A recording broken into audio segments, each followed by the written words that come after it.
तो पीईटी का सॉल्यूशन देखेंगे। हमने 2 चैप्टर्स लिए थे, एक तो हमने force and laws of motion जो कि रिसेंटली किया है, और एक उसके पहले थोड़ा सा पार्ट हमने is matter around us pure का भी ले लिया है। इसमें एक साथ 2 चैप्टर्स हमने इसमें लिए थे। तो क्वेश्चंस हमारे सब किए हुए हैं। आई होप आपको बहुत ज़्यादा प्रॉब्लम नहीं हुई होगी। Air shows the properties of air. Air क्या है? Air is a mixture. हाँ, और मिक्सचर जो है वो अपने कंस्टिट्यूएंट्स की प्रॉपर्टी शो करते हैं। तो nitrogen, oxygen, both A and B is the correct option. मतलब C is the correct option. According to the third law of motion, action and reaction always act on the same body, always act on different bodies in opposite directions, have same magnitude and direction, act on either body at normal to each other. Basically third law of motion क्या कहता है कि action और reaction जो हैं वो 2 अलग अलग ऑब्जेक्ट्स पर लगने वाले इक्वल मैग्नीट्यूड के इन ऑपोजिट डायरेक्शन लगने वाले फोर्सेस हैं। तो आपको इनमें से चारों में से कौन सा ऑप्शन बेस्ट लग रहा है? Always act on the same body गलत है, always act on different bodies in opposite direction ये सही ऑप्शन है। तो B is the correct option. Question number 3 देखें।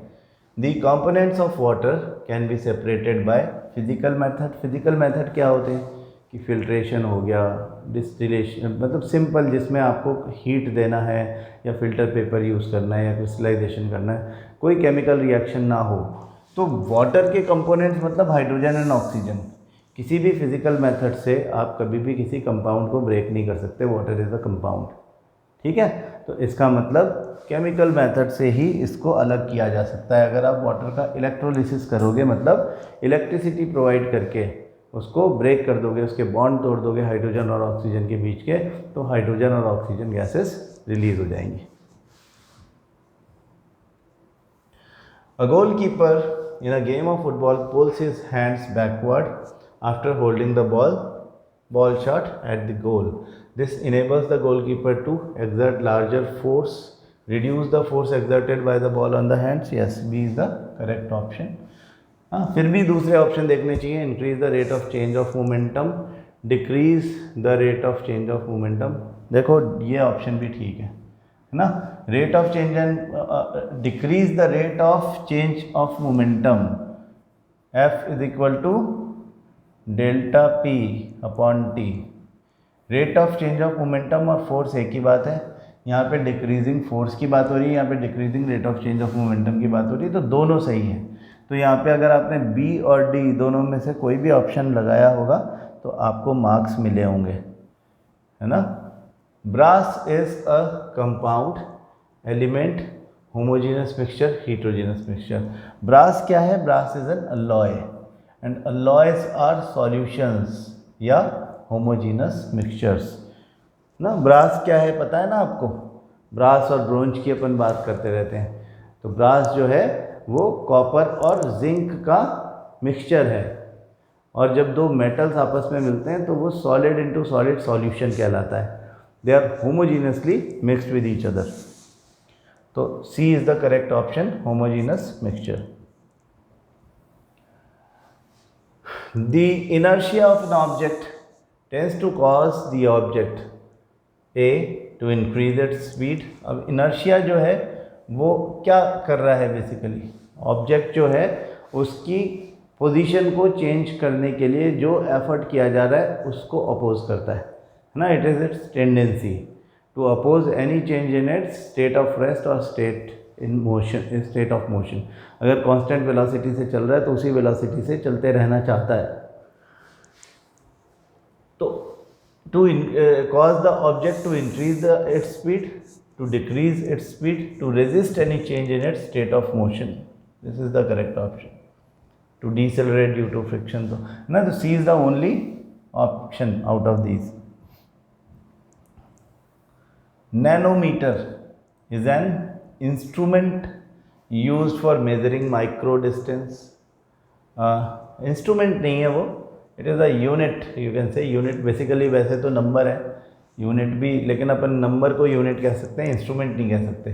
तो unit for measuring micro distance is correct ना। माइक्रो मतलब बहुत छोटा, मैक्रो मतलब बहुत बड़ा,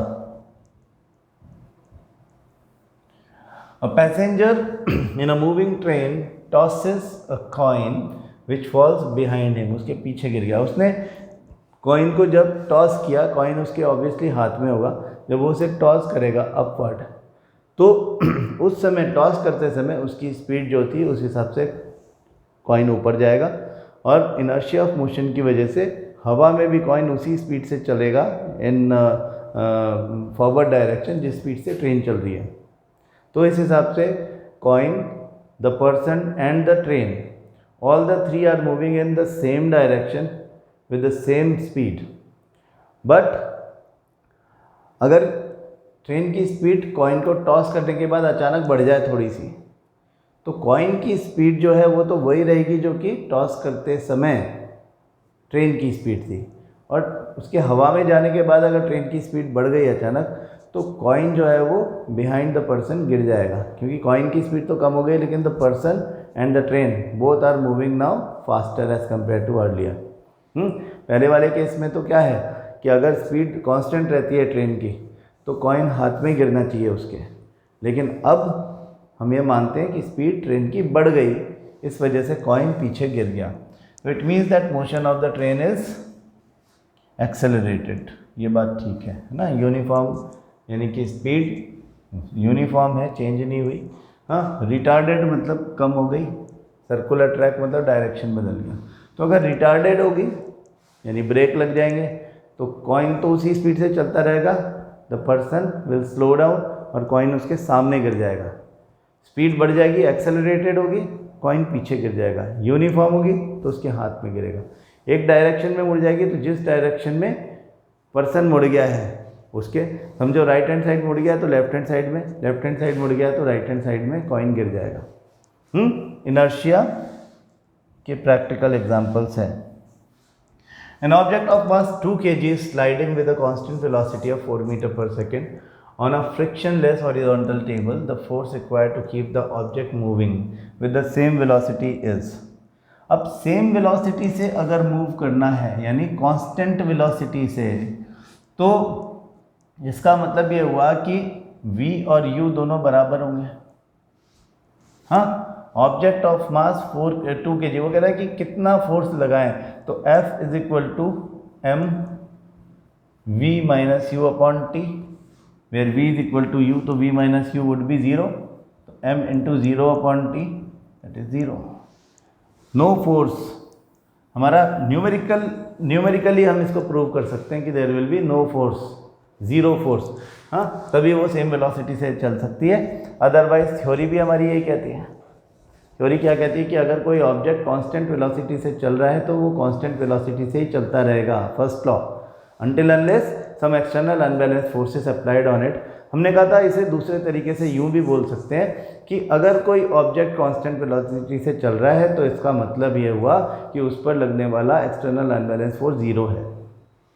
ठीक, तो यहाँ पे 0 newton would be the answer, है ना। 0 न्यूटन मतलब B would be the answer. Rocket works on the principle of conservation of momentum.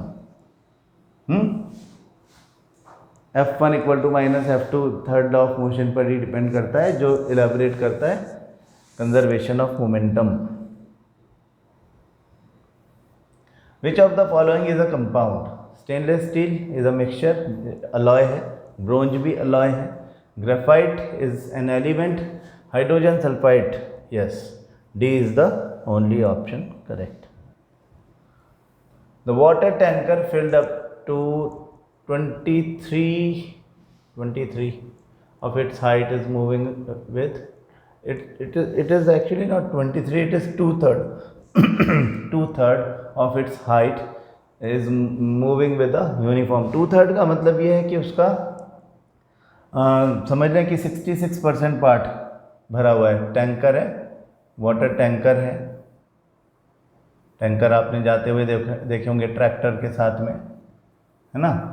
तो इस तरह से वो जा रहा होगा कभी।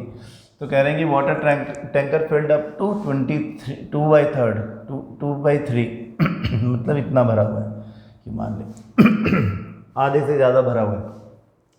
अच्छा, अब ये ब्रेक अप्लाई कर देता है ट्रैक्टर, हाँ ब्रेक अप्लाई करेगा तो वाटर तो उसी स्पीड से चल रहा होगा, हाँ तो water in the tank would move forward, B would be the answer, है ना, आगे की तरफ जाएगा।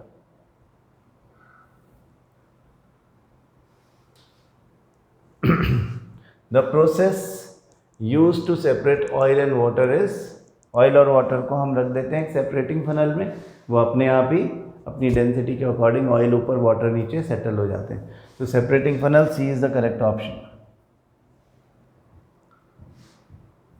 If the mass of a body is doubled and velocity becomes half, then the linear momentum of the body will, the formula for linear momentum is m into v।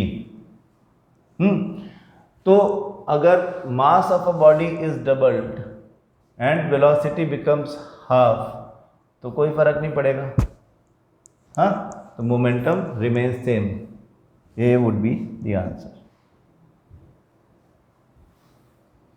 When a number of forces acting simultaneously on a body bring about a change in its state of rest or uniform motion in a straight line, then these forces acting on a body are said to be, जो force जो है वो चला दें किसी object को, they are external unbalanced forces, C is the correct option.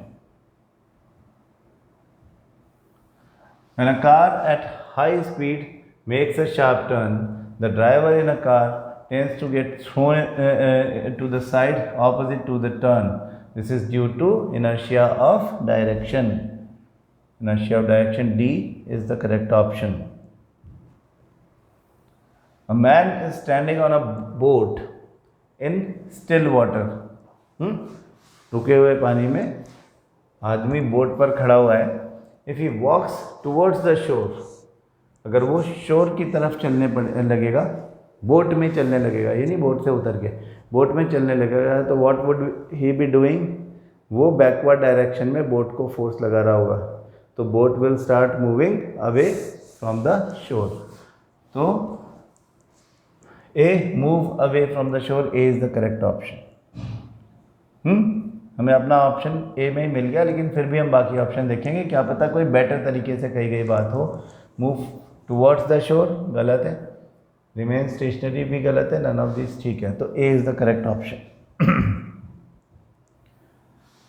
Camphor can be purified by, camphor का खुद का sublimation, it is a sublime substance, तो सब्लिमेशन होगा।